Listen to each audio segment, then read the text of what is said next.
something happens to me inside, right? And it has nothing to do with good or evil, right? It's not because I remember this person was good or this person was this. Just a certain kind of...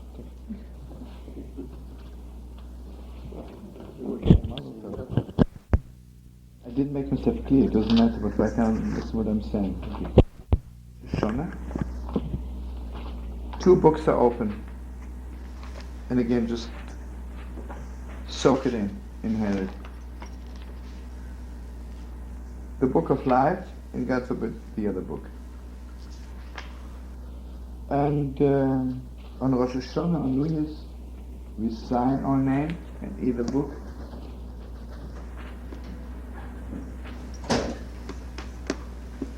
And on Yom Kippur, we seal our name. We seal ourselves.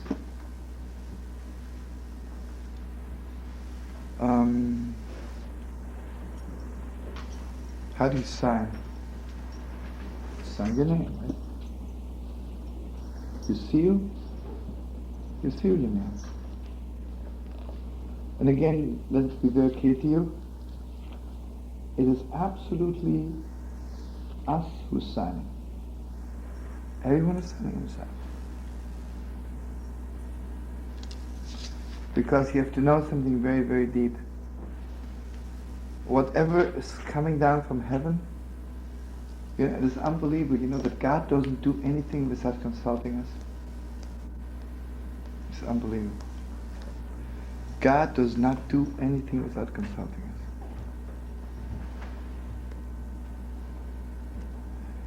On the deepest depths, which is unbelievable, God does not do anything to the world without consulting the world. Without consulting the world.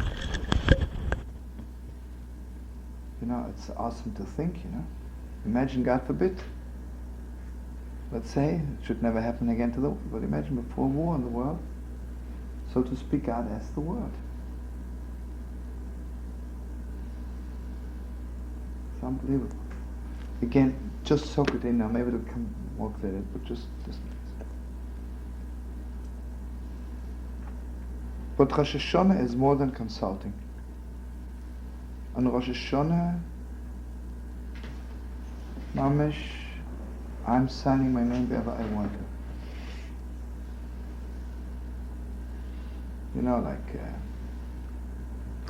Let's go on a very simple level. If I think that all I have to do in this world is eat blintzes and go to movies, or go up to heaven and say, listen, where's this book which is for the movies and the blintzes?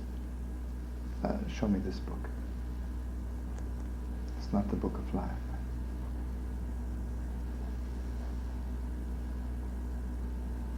You want to do something more with your life? Ask, where's my book? To show you. This is the book.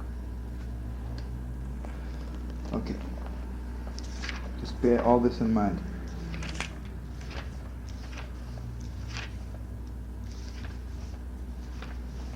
Again, everybody knows on Yom Kippur, on the Day of Atonement, we ask God for forgiveness, we already dealing with our good doings or wrongdoings.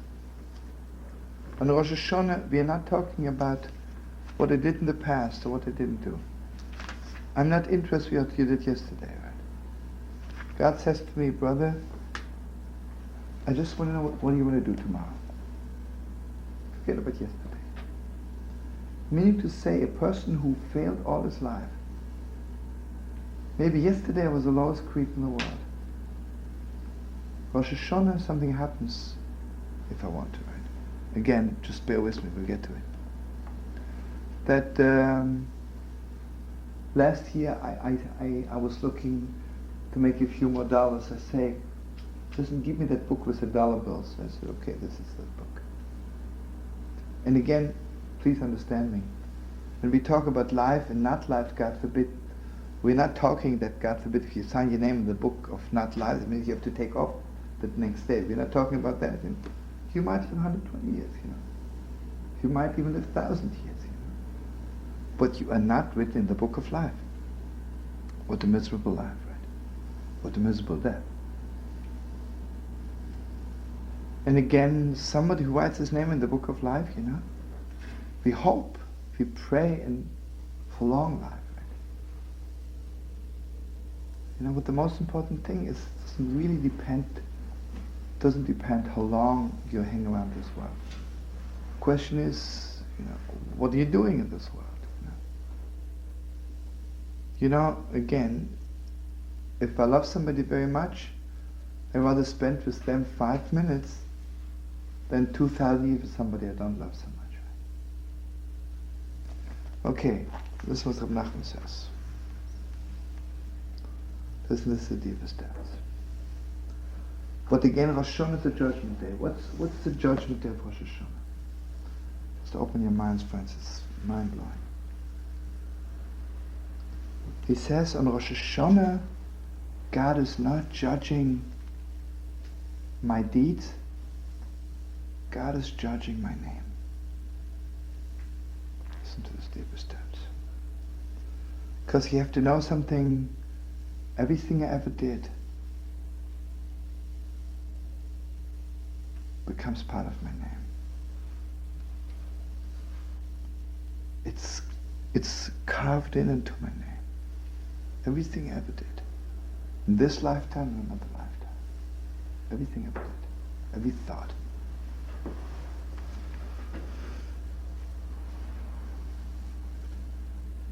And he says, and you have to realize, God forbid, when I do something wrong, what am I doing? I'm tearing down my name. I'm tearing down my own name. My name is not just, you understand what I mean to say? What Nachman says here? A name is not just an outside thing, because somebody has to know how to call me. You see, some people think a name is just, imagine, I would live in a desert. I would live all around the world. Who needs a name? The name is only there for people to call me. But this is nonsense, right? A name is not for another person. The name is my soul. Remember, the Baal Shem Tov says that, first of all, listen to this, God forbid somebody faints. You call them with their name, they wake up. You know what that means? That means, what happens when a person faints? The soul and the body are just moving away from each other, right? More than sleeping. When you sleep, your soul is just not so much inside your body, it's just surrounding your body. Fainting, the soul moves away. And when I call the person's name, I reconnect the body and the soul, right? Because I'm connecting the deeper steps of their being. There's a turn from the Baal Shem, he says, if God forbid a person is about to die, God forbid, it shouldn't happen to anyone. And someone would stand there and call their name, they couldn't die. How could they? Sick of out, But anyway, the name, sick of out. But again,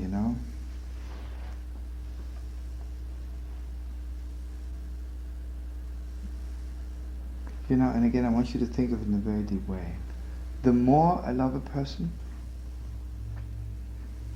the more it's the name.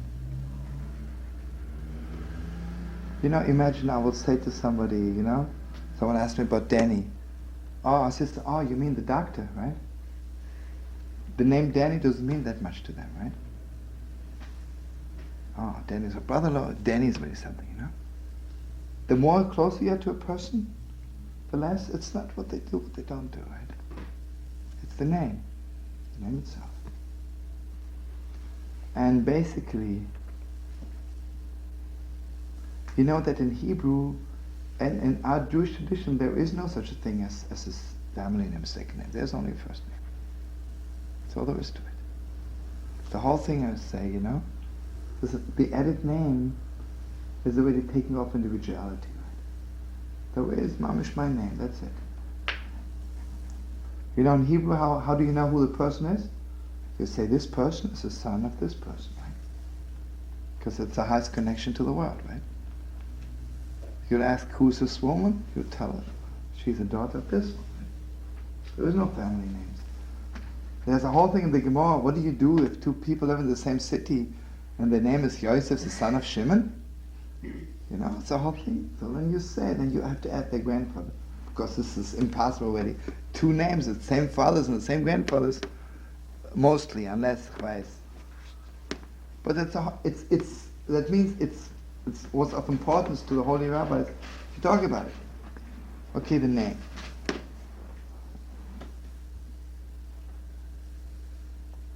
Okay, now listen to this. What is my vessel for life? What is my vessel for life? My name is my vessel for life. And God forbid if my name is broken, then my vessel is broken.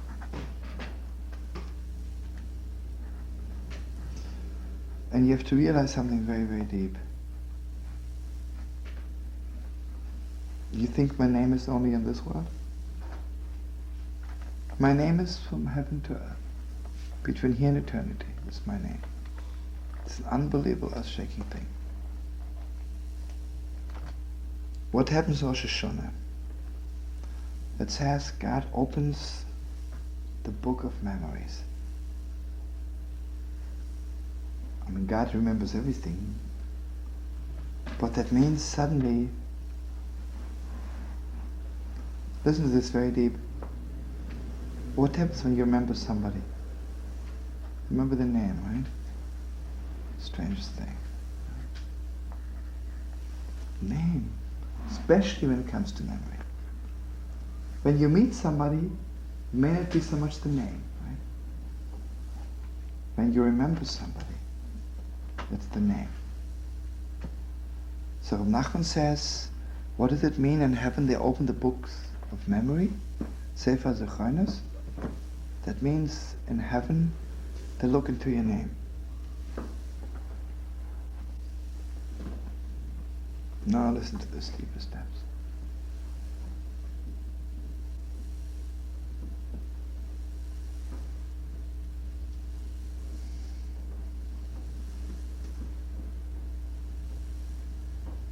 What is God's name in this world? What is God's name in this world? Imagine if all the names of all the people in the world would be fixed, then God's name was also to be fixed, right? But since all our names are so broken, so God's name in the world is broken.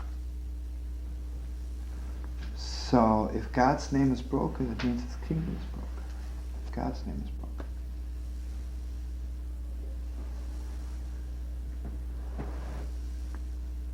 What do you do when you meet somebody, you love them so much you don't remember their name?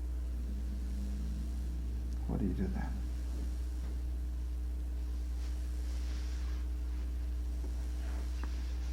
You know, imagine, God forbid, I hope to live long and happy and have a good memory. Imagine I would meet my own daughter and I can't remember her name. Gewalt would I cry. Gewalt would I cry. Maybe the most unbearable crying in the world.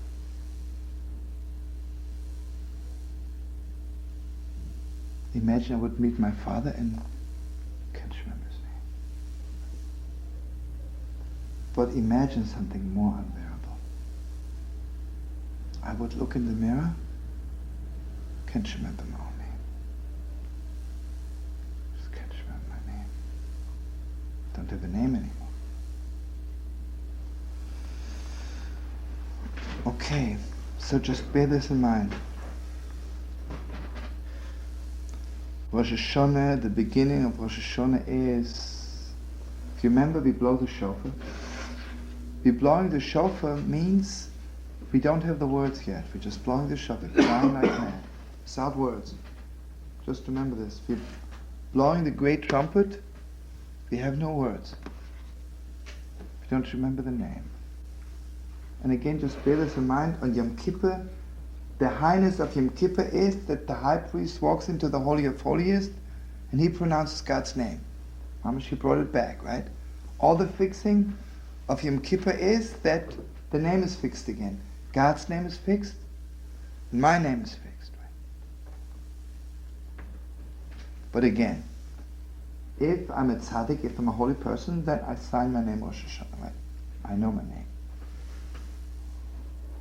But just bear this in mind, Rosh Hashanah Yom Kippur is meant for us who are not fixed yet.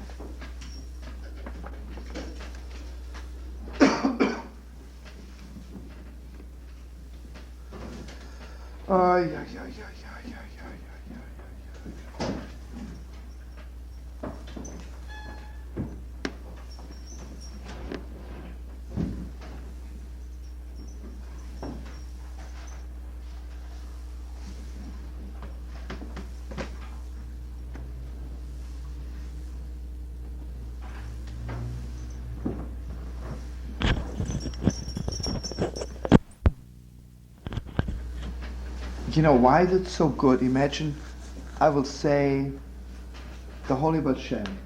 What happens? Okay, just imagine, close your eyes for a second. I would say, listen, President Carter. And then I would say, the Holy Bat Shem. What happens to your soul? What happens to your soul when I said President Carter? No? Well, like scratching your soul, you know, but there was a dead name, right? I imagine the Holy Bat Shem, because the name has so much life. It was the name of a holy person, right? You know, it's so true. You know, sometimes we are somewhere, it's just an example.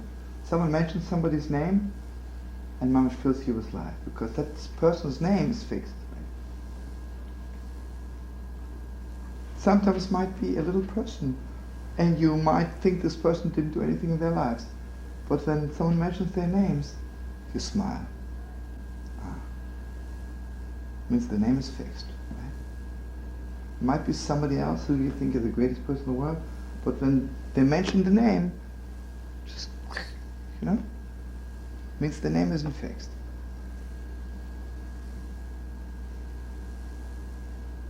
Okay, just bear this in mind. Oh, yeah.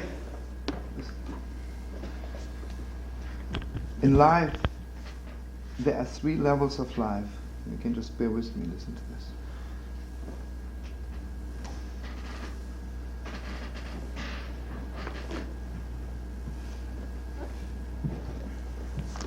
Sometimes things go straight, you know. I have a schedule. Everybody has a little schedule for themselves, you know, schedule life. Then, God forbid, it shouldn't happen. Absolutely everything is not scheduled. Not only it's not on schedule, it's just absolutely turned over.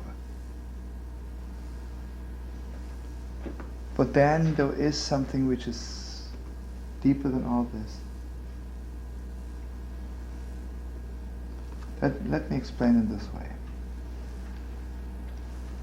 Listen to this. Okay, I met this girl, you know, and I fell in love with her. And we both are straight people, you know, and imagine the first date we were supposed to meet in front of Rockefeller Center, 6 o'clock, and 5:59 I was there, you know, and she was there. And, you know, I had this limousine, the chauffeur, he was there on time, picked us up, and we went to the Copacabana, you know, we had the reserved table and everything was beautiful. At night, exactly 11:15, as I figured out we'd be ready, I proposed to her, and she said yes, and we arranged for the wedding to be December 26th. Everything was okay. Exactly a year later, we had a baby like we expected and everything. That means it's very beautiful. Life according to schedule. Sweet. Okay, if you like that. Okay, gaat nicht. Imagine, God forbid, Mamish, everything went wrong, you know? I waited for her at 6 o'clock at Rockefeller Center. She also waited for me, but not on the same door. We missed each other. I waited till 2 in the morning. She waited till 2 in the morning. I never called her back because I thought she didn't come. And she didn't call me because she thought I didn't come. horrible thing. A year later, I met her in Israel. She was already engaged to somebody else. How heartbreaking. I told her, I'm so sorry you didn't come. And she said, what do you mean? I waited for you. I said, you waited for me? I waited for you. Okay, another year passes. I'm going to South Africa. South Africa, strangest thing, I'm walking up from the plane, listen to this, and I'm just going out from the plane. She's just coming in. I say, what happened? You didn't get married? She says, no, I broke up my engagement. So I says, oh, why didn't you tell me, I love you so much. And she said, where are you going? She says, I got to make my plane. I'm sorry, And she's off. Crazy, and I don't even know where she lives. Okay, I'm telling you an example, This is possible to go on for 5 years, right? And okay, then finally God has compassion, and I get married to her, right? What a crazy story, right? Write it down fast. Yeah. Ever. But then imagine something else. Like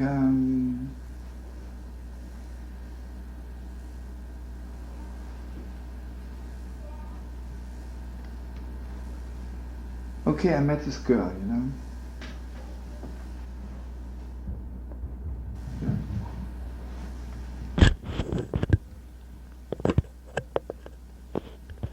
I met this girl and I said, something, I just love you so much, I gotta meet you again. She says, something, I'll be hanging around Rockefeller Center on Monday night, Okay, I'm walking around from 6 o'clock till 3 in the morning. It's off schedule, about 3:30 we met. She walked this side, I walked this side, but somehow we met. Then I asked her, when will I meet you again? She says, something, I'll be this summer in Israel, I'll meet you. We didn't make there was no appointment. I was hanging around the Holy Wall for 4 weeks every night. Okay, one night she showed up, Possible. But now listen to this. You think this is non-scheduled? This is also non-scheduled, but it's so beautiful, right? So flowing, right? Absolutely flowing. And,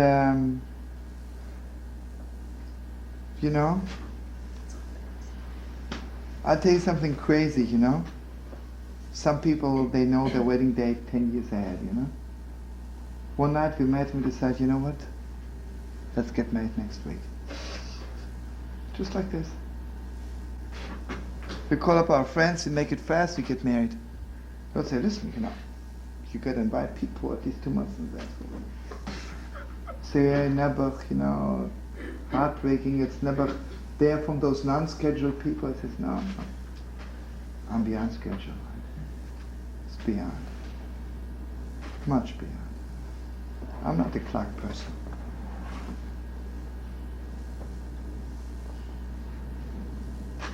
Now listen to this in a nutshell. The scheduled person means that the vessels in the light are absolutely conformed. It's absolutely beautiful. The light and the vessels are just, everything's 100%. The second is like, the vessels are always broken. Always broken. The light is so strong. I just don't make vessels, I met this girl, loved her so much, I made a vessel to be there 6 o'clock at Rockefeller Center. This is my little vessel for this great light, and my vessels broke. My vessels always break. Then there's a third kind of relationship. Who needs vessels? Who needs vessels? Just light, just like a river. Just flowing. Okay, open your hearts, and I want you to know this is the deepest depths of Mamish, of Jewish mysticism, it's Mamish, deepest depths of Kabbalah, because the secret of vessels. Okay, listeners, we have to learn a few places in order to make it clear.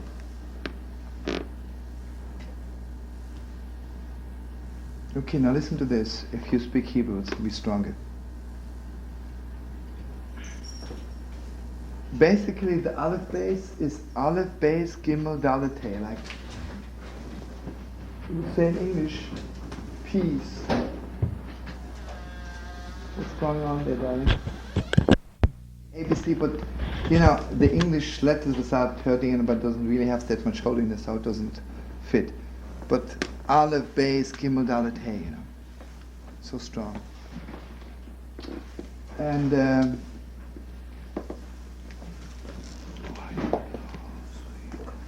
okay. So Aleph base Gimel Dalet Hey Vav Zayin Ches Tes Yud means everything is flowing in order. Then listen to this.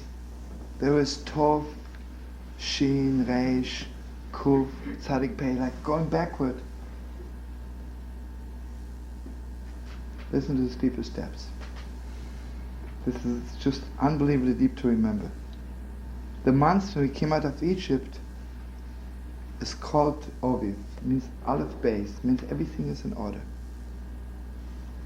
Don't ask me now about Chodesh Av, the destruction of the temple. We'll come about this later. Don't mention it now because we'll get off the track. There is Aleph base, everything is in order. And then there's Tov Shin going back. The month of Rosh Hashanah is called Tishri. You know what that means? Tov Shin Reish, and you jump back to Yud. Absolutely broken, backward and broken. Backward and broken, right? Disconnected.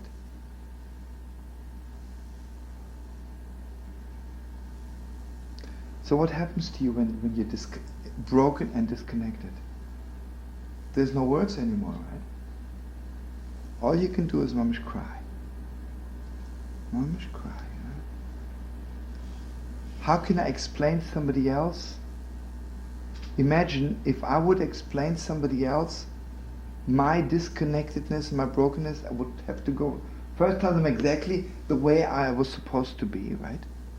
I would have to tell them my whole life the way I thought it should be. And then have to tell them what happened. I can't, It takes too long, and who's interested? And who wants to hear it? So I just have no words. And this is what Rab Nachman says, the deeper steps. What is it to do good and what is it to do wrong? Listen to this. This is Mamish, one of the top Torahs of Rab Nachman. To do right means that everything is flowing Aleph Beis Gimel Dalet. To do wrong means suddenly everything is backward. Tov Shin Reish. But then there are two kinds of wrongdoings. There is a wrongdoing that instead of going forward, I'm going backward. And then there was some kind of wrongdoing, not only I'm going backward, because even backward has a little order, right? Tov Shin, like I would go Y, and then W, and maybe U, V. At least it's a little bit. But imagine I go suddenly from Z to A, from Reish going up to Yud. So he says, Rosh Hashanah, listen to this deeper steps, Rosh Hashanah, this is what we are fixing. The fixing of Rosh Hashanah is fixing the not flowingness and the disconnectedness, and going backward, and the jumping backward. Now listen to the deeper steps, this is absolute. Again, sometimes you meet a person on a simple human relation level. You meet a person and you talk to each other, it's mamish flowing, it's mamish beautiful, it's mamish Aleph Beis Gimel Dalet Hey, right? Ask them, how are you, what are you doing, what's your name? Oh, that's so sweet. You're married? Yeah. Oh, it's beautiful, what do you do? You talk. Sometimes you meet a person and let's say you ask them, what's your name? And they say, even if I tell you, you would be able to pronounce it. It's already like, what do you know, right? It's already like they're putting their hand over my face. Say it. Did I ask you?